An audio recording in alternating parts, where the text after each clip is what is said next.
radyo ay dinala niya dito sa Maynila. Anong edge namin sa mga ibang coffee shop. Total, nagbababa din naman tayo ng mga gulay at saka mga ibang mga products ng Cordillera. Ni-revamp namin yung menu.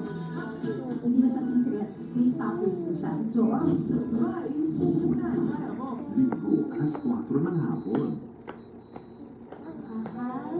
Ang kanilang chemistry on-screen na tumawid off-screen. Ako din. It was young, passionate, but real love. When Muling magpapakilig sa pagbabalik tambalan nila sa pelikula. Nalala mo to? Smile ba? Iba na yung klase ng trust na mayroon ako for Josh. Wala na ba ngayon? Depende. Kasi after nitong lahat ng